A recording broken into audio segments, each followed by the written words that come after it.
Welcome back to Spoiler Free Wrestling, everyone. I'm your host, Gentleman Ian, and in this video, we are going to be running down everything that took place on AEW Dynamite on, what was that, January 26th, I want to say? Yeah, January 26th from Cleveland, Ohio.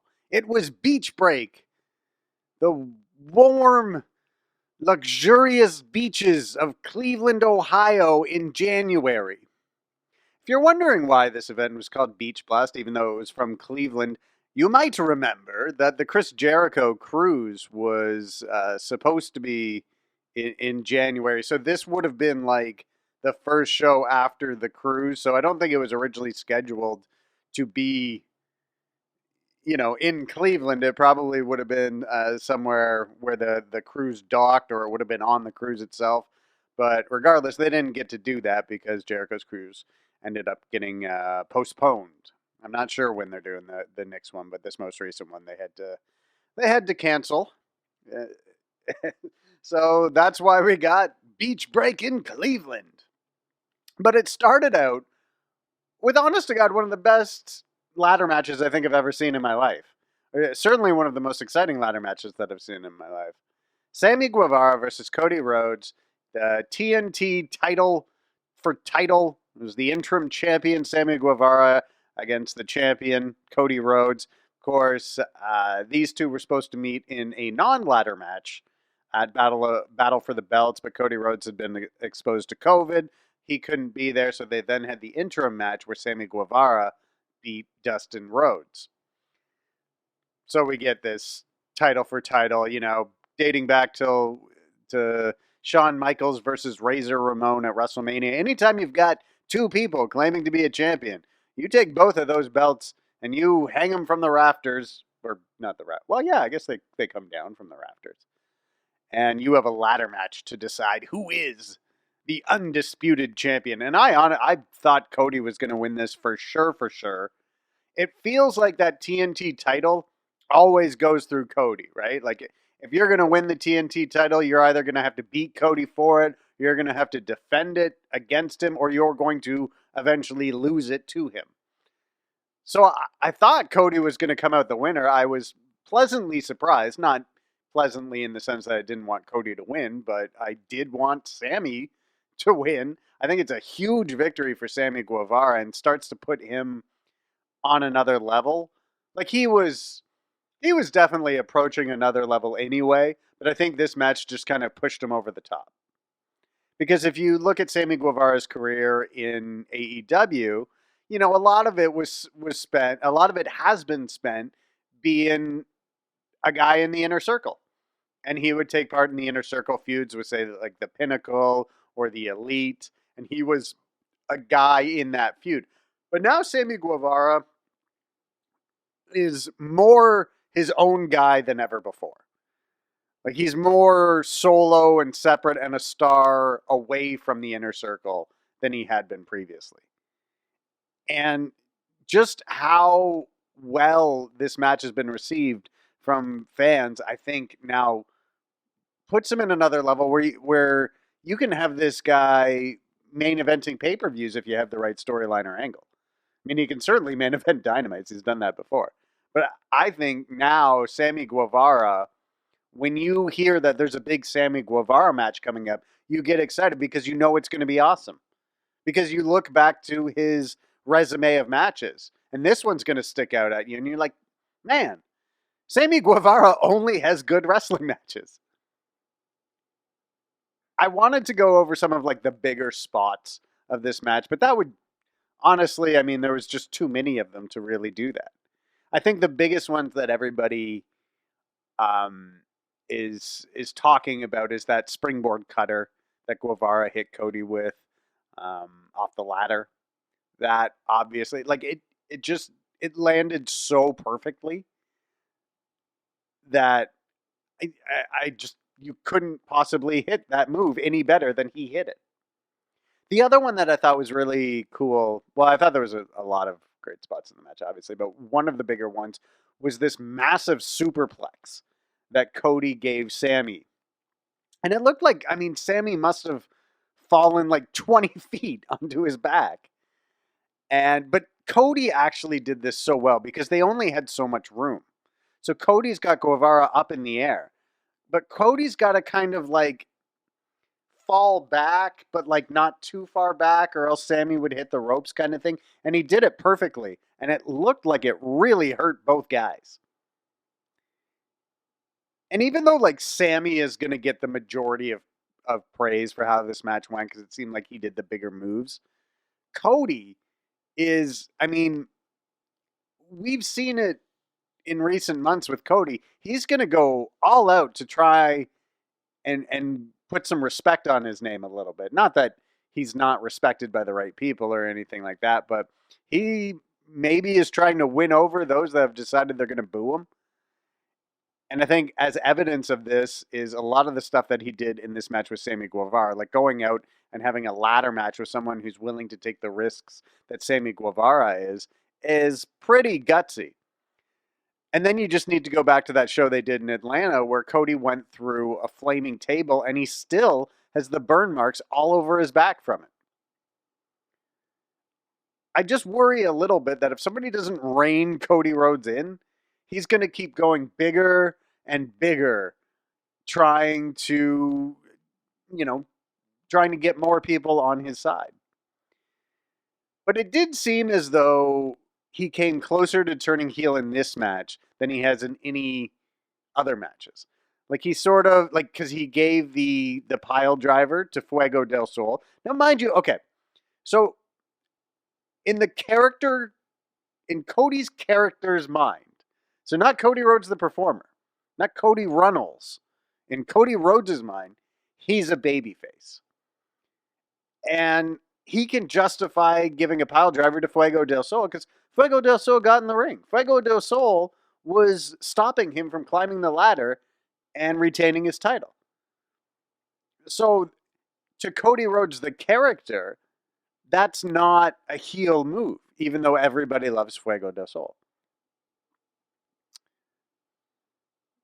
But it just seemed like Cody was wrestling a little bit more like a heel in this match than he has recently. Sammy Guevara came off as the underdog, the guy who had to risk everything to beat someone on the level of Cody Rhodes. The other big spot, I think, that a lot of people have been talking about is when Sammy Guevara climbed up that like super ladder and gave the senton onto Cody on the ladder below. I don't know if the ladder was supposed to break or not, but it definitely did not. And it looked like it hurt both guys. Because with there being no give on that ladder, Cody is just being hit in the stomach by a guy falling 15 feet. Maybe not 10 feet. So imagine having, I don't know how much Sammy Guevara weighs, maybe like 185, 190 pounds. Imagine having 190 pounds just fall on your stomach from 10 feet up in the air. That's going to hurt. Like, if there's no give to it, if there's no give to what you're laying on, that's going to hurt quite a bit. And for Sammy, there was no give to Cody or the ladder either. So that must have really hurt Sammy as well. So according to, who said this? I think it was Dave Meltzer of the Wrestling Observer. He said that everybody's fine coming out of that match. I think fine is maybe a relative term. There's no way they're coming out of it not sore, but no serious injuries to report anyway. And now Sammy Guevara is the TNT champion. I wonder what's next for Cody Rhodes now. Like, Sammy's going to go on. Welcome. He said we had Wardlow in his hometown. And I started to think that this was going to be the show that Wardlow was going to turn on the other members of the Pinnacle. That this was going to be the episode where he finally turned on Maxwell Jacob Friedman. But it didn't happen. It seemed like it was gonna. The crowd seemed like they really wanted it, but never happened. So Wardlow did his thing where he came in and he ran through two enhancement talents named Elijah Dean and Jake Alexander. Wardlow's from Cleveland. Crowd was super into him. He just does his powerbomb symphony, takes them out. It looks like Sean Spears is going to come in and do that thing where he hits him with chairs and all this, but Wardlow talks him out of it, and that's it. That's just the end of the segment. There's no more angle. The only thing that we're to take away from this match and segments in total is Wardlow is really, really good and power bombs people. And that's it. Then we moved on to Chris Jericho, Santana, and Ortiz taking on Daniel Garcia in 2.0. More on Wardlow later. It wouldn't be the last time we'd see Wardlow.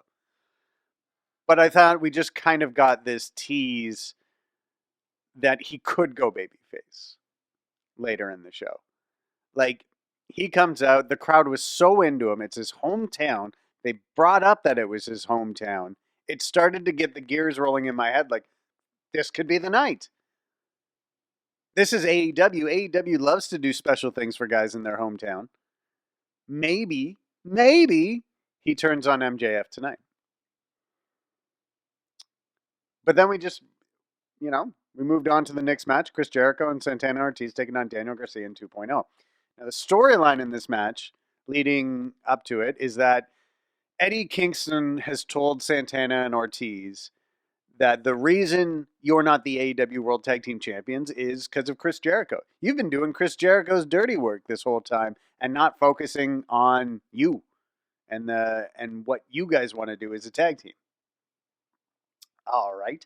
So Santana and Ortiz told Jericho last week, hey, we're going to worry about our own in this match. We're not going to be worried about you. And that would play out in this match as Santana and Ortiz would tag out to each other, but they wouldn't tag in Jericho. And if Jericho tagged himself in, one of Santana and Ortiz would tag themselves back in.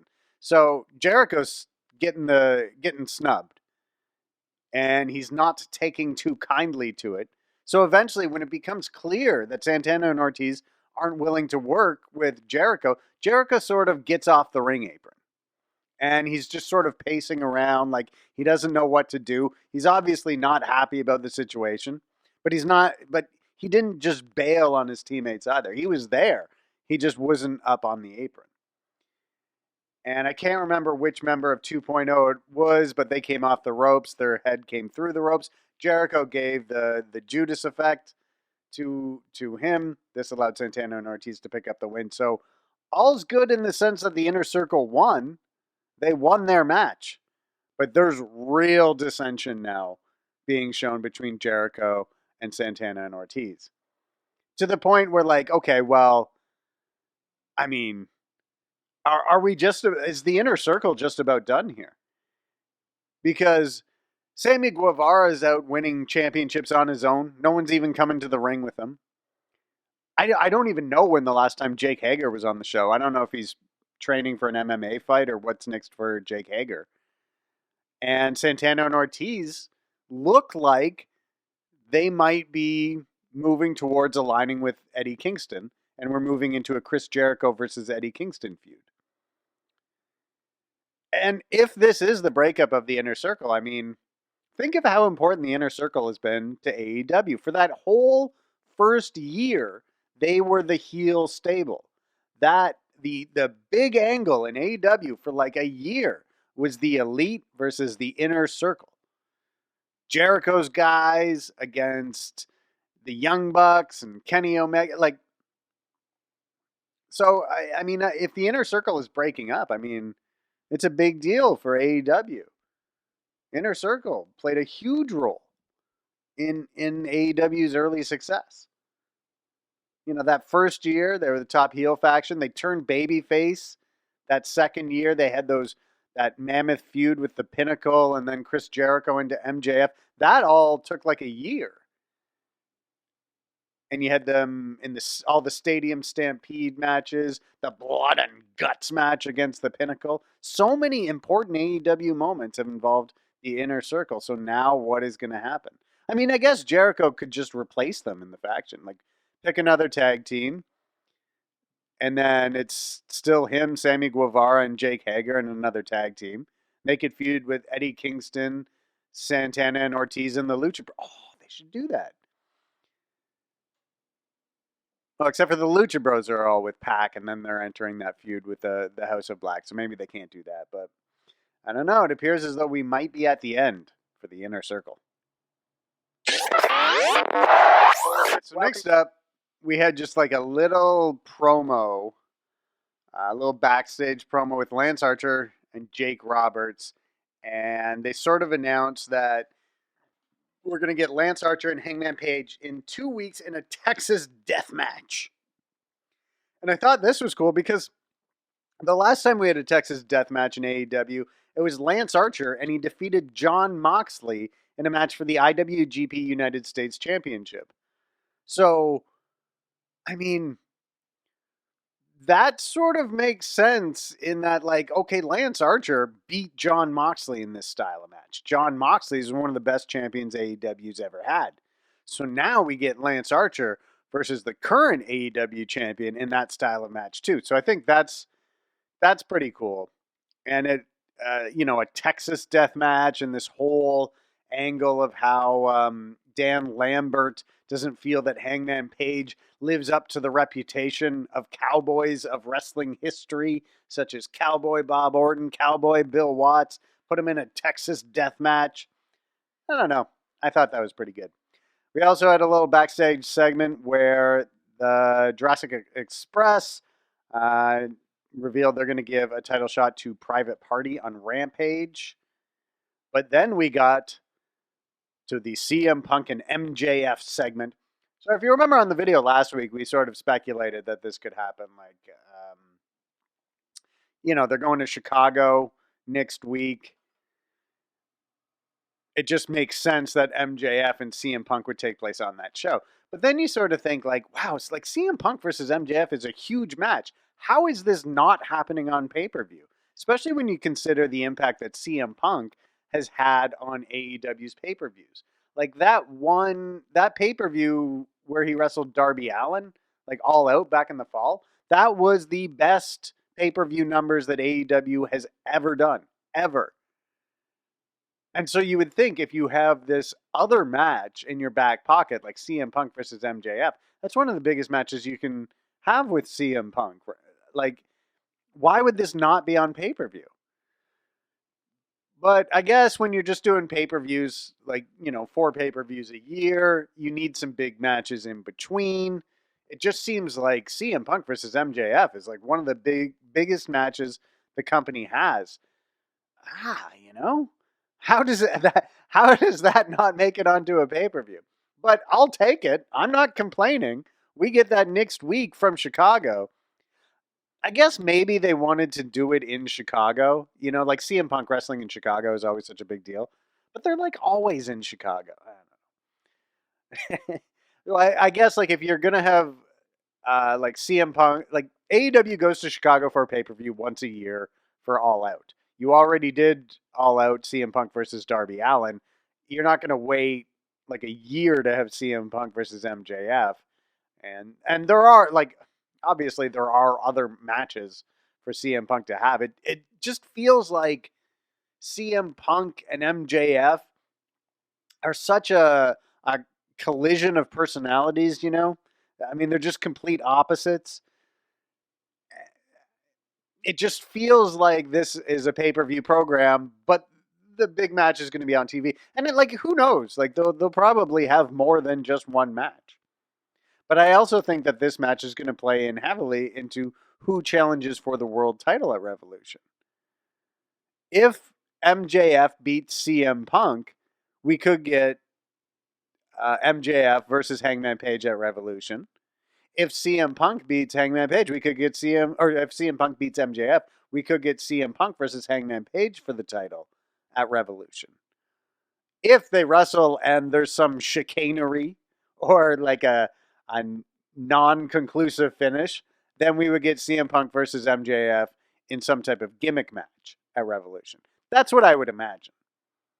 Like, because both Punk and MJF talked about wanting to win the AEW world title and needing, to put together a bunch of wins to get there, I would have to imagine that whoever wins this is going to be in line to challenge the champion soon. But I don't know. That's just speculation. So Punk has stolen MJF's Burberry scarf. And he came out dressed like he was going to wrestle. Said he wanted to wrestle in Cleveland. And MJF would bring up later that Cleveland was the was the city that back in almost to the day 8 years ago, CM Punk no-showed the night after the Royal Rumble in 2014. Of course, he would never return to WWE.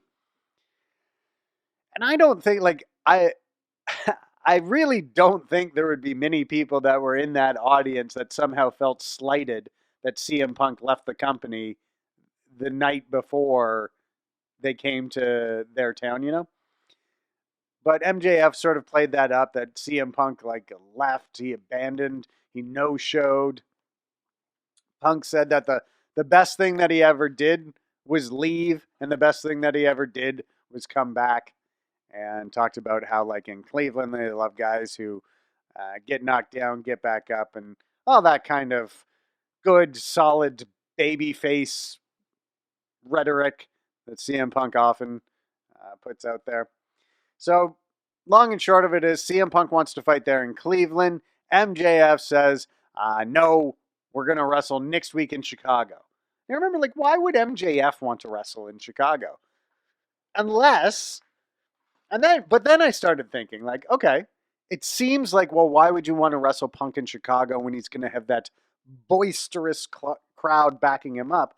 But then, MJF would love that, right? MJF would love to be the guy who beats Punk in Chicago. And he could beat Punk in Chicago. I don't know that he will, but he could. It totally could happen. Who do you guys think is going to win between Punk and MJF? I'm not sure. Honestly, it could go 50-50. MJF's not a guy that they have lose a lot. I don't know. I mean, he lost, via disqualification there not too long ago. But I think the last time that he actually lost a match is when he challenged Jon Moxley for the world title on, I think it was a Revolution pay-per-view. So, I don't know. Oh, then anyway, the Pinnacle comes out. Wardlow power bombs Punk onto a chair. And this is where I thought Wardlow could turn on the Pinnacle. Because he's got his hometown fans chanting for him. It looked like what could have happened is that the Pinnacle we're going to ask him to powerbomb Punk onto a chair, but that Wardlow, he would finally say, no, I won't do it anymore. I won't do what you tell me to. But that's not what happened. The Pinnacle just softened up Punk for MJF's match with them next week. And that's a huge match. CM Punk versus MJF live on Dynamite next week as I burp into the microphone. Next up, we had a match between the number 1 ranked Red Velvet against the number 2 ranked legit Layla Hirsch. And I've seen some rumblings as in why are these two ranked number 1, number 2? The rankings, well, not the rankings, but the win-loss records revert back to 0-0 at the start of the year. The top 5 rankings kind of stay the same, but it's more of a clean slate than you would see in other wrestling promotions.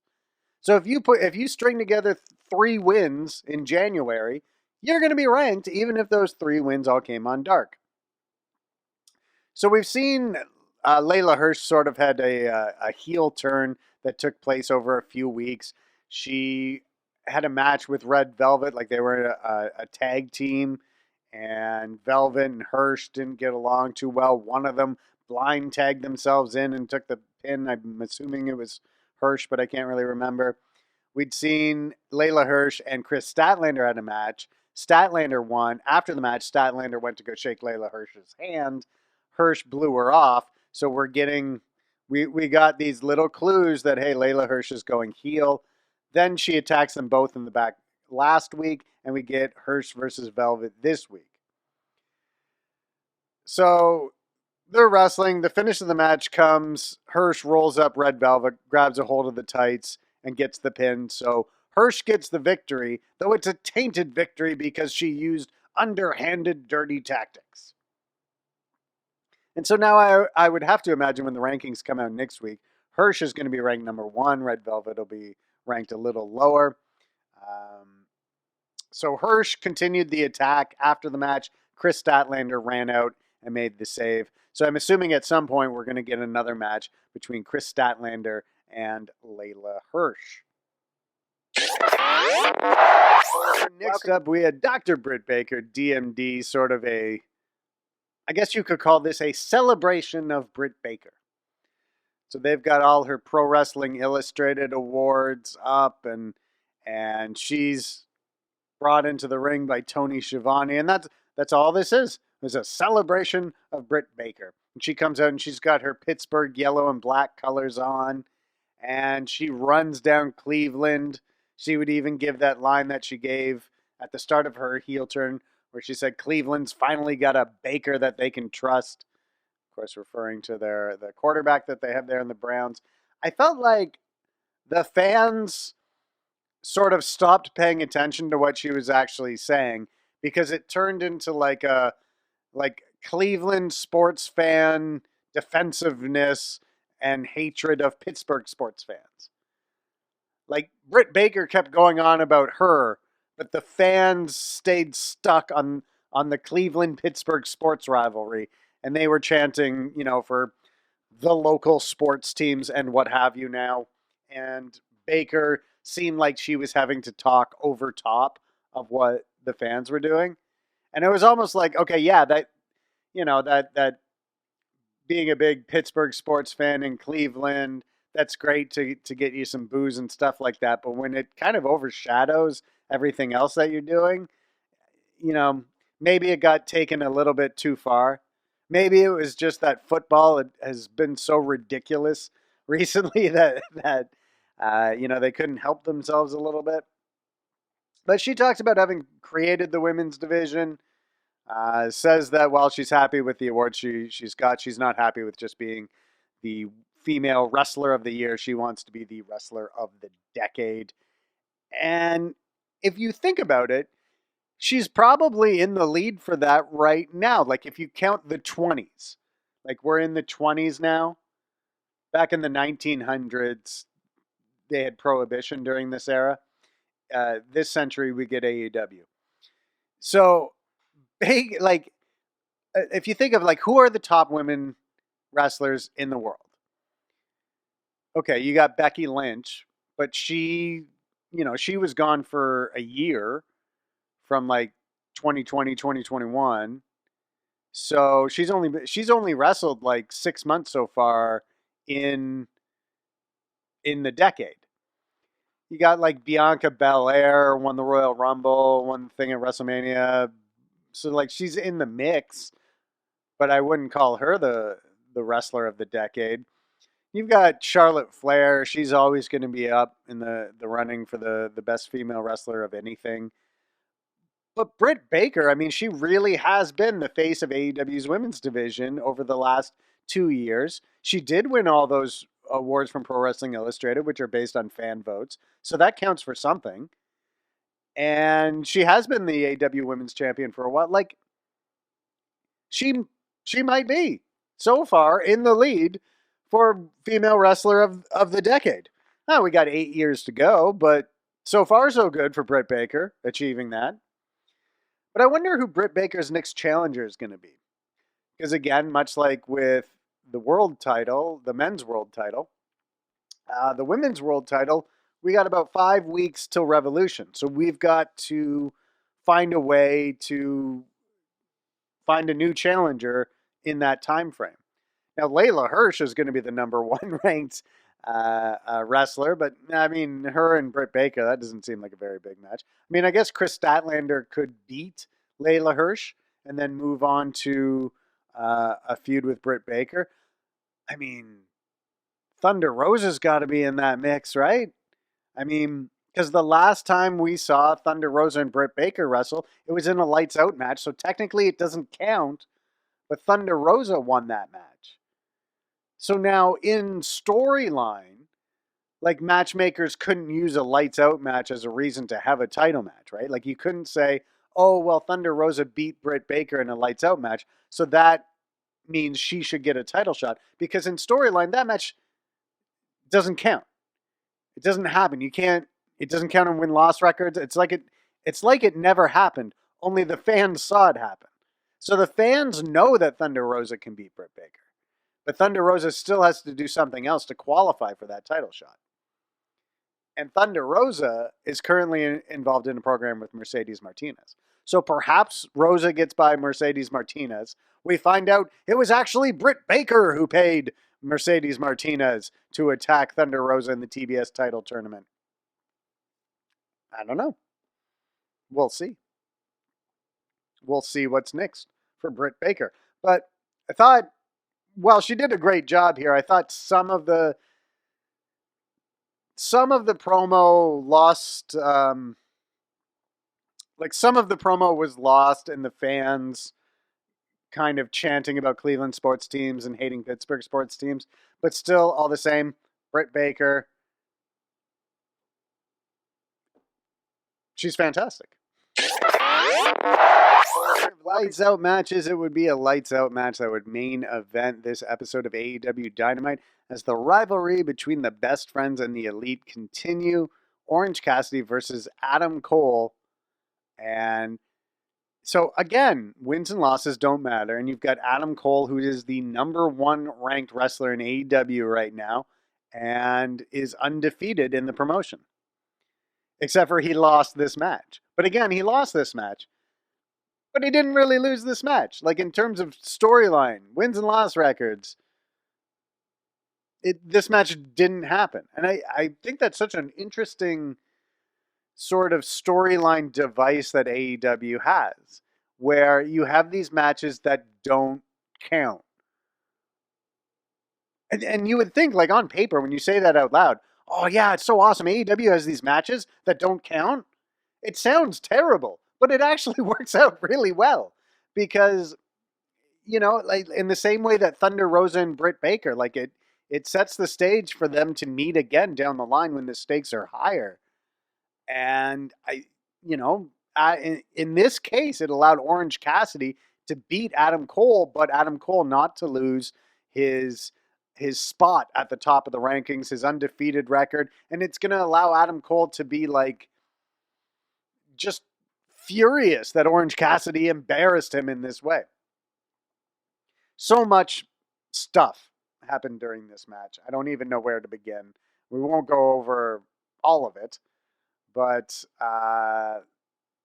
we have to talk about when Adam Cole goes out under the ring and he's looking to pull out, I think it was a ladder or a chair, a table or something, but attached to that ladder, chair or something was Danhausen. And this got a huge reaction in the building, but I was a little surprised at how big of a reaction it got. I like Danhausen. I think he's really funny. But Danhausen is like, he's only ever been on indie shows, right? Like, he's never been on national TV. How do 6,000 people in Cleveland know who he is? You put him on a YouTube video, and that's going to go well. But I don't know, maybe more people know who Danhausen is than I thought. But even for the people that don't know who he is, obviously he has such an interesting appearance. I'm going to go ahead and refer to Danhausen as kooky. I think while I don't like how the word kooky sounds coming out of my mouth, it seems to sum Danhausen up rather accurately. He is a kooky wrestler. So he comes out and, he just looks weird, but he kind of does that thing where he's like, he's putting a curse on Adam Cole. And I wonder if that will play into things later, if Adam Cole will blame this loss on Danhausen because Danhausen put a spell on him. Maybe Danhausen will align with the Best Friends in this rivalry against the Elite. I don't know. But I thought Danhausen is a good signing for AEW, and I know a lot of people are going to disagree with that. A lot of people see Danhausen in the same way that they saw Orange Cassidy before Orange Cassidy was signed to AEW. Like, this is an independent wrestling gimmick that'll just never fly on a big stage like AEW. And if they have Danhausen do exactly the same kind of stuff that he was doing on the Independents, it probably won't work. Just like if they had Orange Cassidy doing exactly the same thing that he did on the Independents, that wouldn't have worked either. But if you're AEW And you've seen how much success you've had with Orange Cassidy. This sort of weird gimmick that got over big on the independents. And then you were able to turn this into a character who gets great television ratings, who sells a lot of merchandise. When somebody else comes along on the independents, who also has a bit of a kooky character that's getting over, of course you take a shot at it, because if you can get even half the success that you've gotten with Orange Cassidy with Danhausen, that's money back on your investment. That's a good thing for your company. So I wasn't surprised at all that Danhausen has signed with AEW, and Tony Khan would announce after this match that Danhausen has officially signed with AEW. I mean, I was a little surprised because I hadn't heard any rumors about him coming in. He's still he's had a leg injury for the longest time. I don't know if he's cleared to wrestle. He seemed to be walking fine, but he badly broke his leg. Like right after Ring of Honor announced that they weren't renewing any contracts and everybody on their roster was going to be a free agent in 2022. He broke his leg right after that, right at the worst possible time. He breaks his leg. So I don't know if he's cleared to compete. He might be. In which case, I mean, I don't know what black magic sorcery he used to heal his leg in record time, but maybe he is a little bit magical, that kooky Danhausen. So it was Orange Cassidy, Adam Cole. They continue. They have a epic brawl, lots of plunder, lots of different stuff. The Elite and the Best Friends both come out and they brawl. I noticed, maybe I was wrong, but I could not find Kyle O'Reilly anywhere in this mix. So I think O'Reilly may have missed the show. I don't know if that was due to COVID or just having the week off or whatever. So sort of the storyline was that Orange Cassidy hurt his hand. He tried to do an orange punch. He hit the ring bell. His hand was all busted up. Cole worked on the hand, so there was that storyline running throughout the match. Finally, we just get to a spot where they're on the stage. Orange Cassidy gives Cole like a hug, like the best friend's hug, but then just uses it to suplex him off the stage into some obvious crash mats that were on the floor. And then he got the pin there. So Orange Cassidy picks up the victory over Adam Cole in a match that doesn't count, but still we've all seen it happen. And yeah, they did like I remember when Chris Jericho got thrown off the top of the Blood and Guts cage, and everyone was all up in arms because they saw the crash mats and stuff like that. Me personally, I would much rather that my favorite wrestlers don't suffer serious injuries. So having crash mats is absolutely essential. Don't try and do it without it. Why injure your top wrestlers just to appease a small minority of fans who, for some reason, would rather the wrestlers get seriously hurt during their performances? I don't know. But it was, they crash through the mat and you're like, oh, there's some mattresses there. But that's fine. They should be there. So it'll be interesting to see how this now furthers the Best Friends versus the Elite rivalry. Because we had mentioned in last week's video, the Elite have won almost every match in this rivalry. There was just one tag match, I think, that they hadn't won. But other than that, the Elite had won everything. And when Cole and Cassidy met in singles action, not a lights out match, Adam Cole won that match. But now you've got this match that's sort of off the record that Orange Cassidy wins. Where does that take the Elite and Best Friends rivalry? And of course, in 4 or 5 weeks, we're going to have Revolution. I wonder if we get sort of a faction versus faction match on that pay-per-view. We could get, we can't do Stadium Stampede because there's no nearby stadium. Couldn't do Blood and Guts because, well, I guess you could, but you'd have to put 2 rings in there, so I don't know. But some type of stable versus stable match could be upcoming for the Elite and the best friends.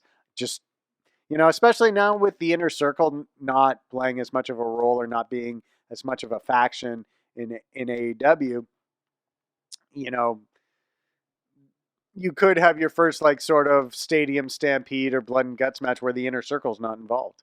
So we'll see where it goes from there. But I thought that was an excellent way to close off what was really, I thought, a great episode of Dynamite. I mean, when you look at the first match and the last match, those were incredible. And then you've got the CM Punk MJF stuff within that. And I thought the Inner Circle 2.0 Daniel Garcia stuff was interesting. So there was a lot of good stuff on this show. And there's a lot of good stuff on the shows that are coming up. So just taking a look at the matches that have been announced for Rampage. We'll have Jon Moxley taking on Anthony Bowens. We're going to have a match that we were supposed to get last week, but I'm assuming somebody got exposed to COVID. So we'll have FTR versus Lee Johnson and Brock Anderson. For the this is interesting. For the TBS title, we have Jade Cargill taking on Julia Hart. Now, in the back, we got a backstage segment this week where Mark Sterling came up to Julia Hart, who was with Griff Garrison. Brian Pillman's out with a concussion, by the way. So Mark Sterling's like, guess what? Good news, Julia Hart. Jade Cargill has picked you for her next challenger for the TBS title because of course she would.